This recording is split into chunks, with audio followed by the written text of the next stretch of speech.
আজ আমি আপনাদের নিরামিষ ভোগের আলুর দম বানিয়ে দেখাবো। চলুন রেসিপিটা তাহলে শুরু করি।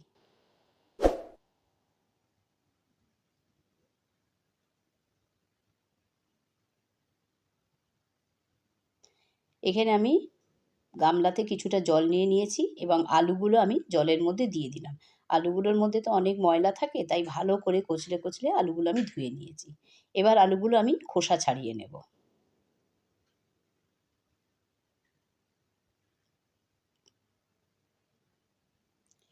এবার আমি টুকরো করে নেব।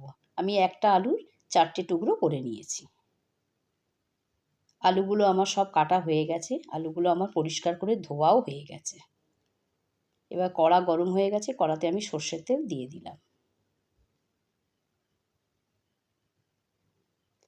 আলুগুলো আমি লাল লাল করে ভেজে নেব।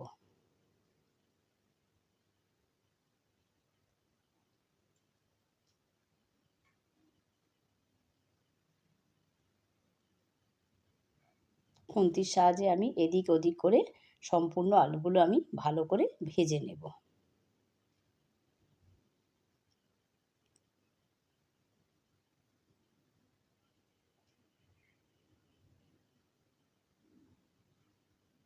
আলুগুলো মোটামুটি আমার ভাজাও হয়ে এসছে। এবার আলুগুলো আমি সব তুলে নেব।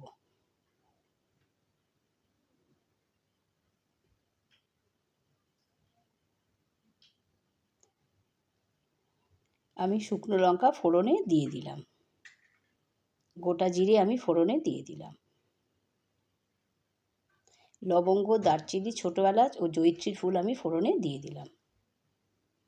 এবার ফোড়নটা আমি একটু ভেজে নেব।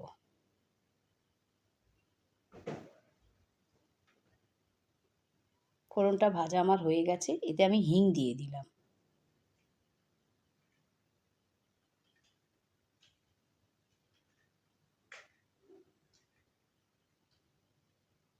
আদা আমি গ্রেট করে নিয়েছি, সেটা আমি তেলের মধ্যে দিয়ে দিলাম।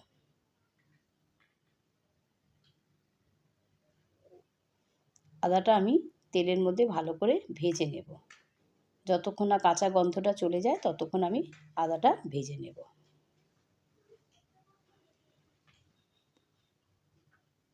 টমেটো কুচি করে রেখেছি, সেটা আমি দিয়ে দিলাম।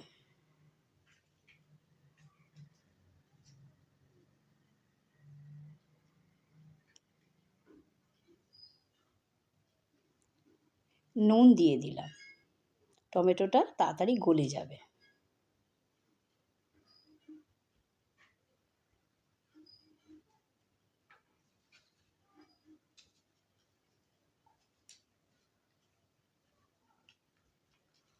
দুটো তেজপাতা আমি দিয়ে দিলাম।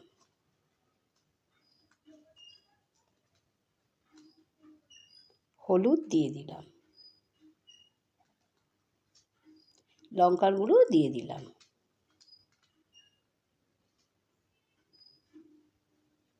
ধনের গুঁড়ো,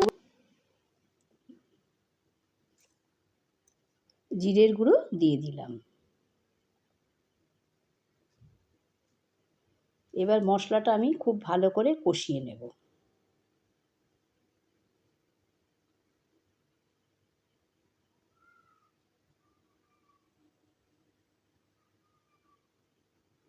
মশলা যত ভালো কষানো হবে তরকারিও তত বেশি টেস্টি হবে। মশলা আমার কষানো হয়ে গেছে, এবার আমি ওতে চিনি দিয়ে দিলাম।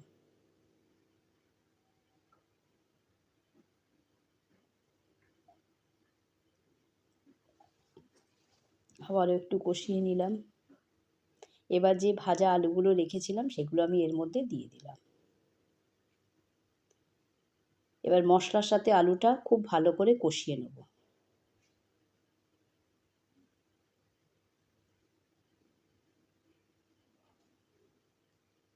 ওপর নিচ করে খুন্তির সাহায্যে ভালো করে আমি কষিয়ে নেব।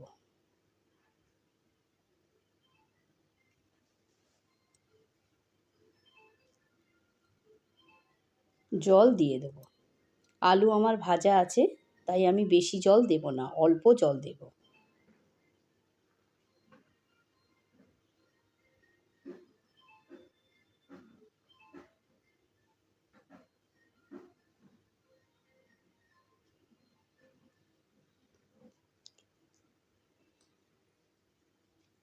ঘি দিয়ে দেব।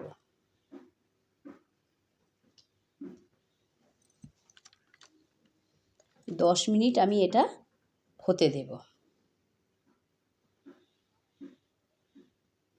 দেখুন আলুর দম আমার রেডি।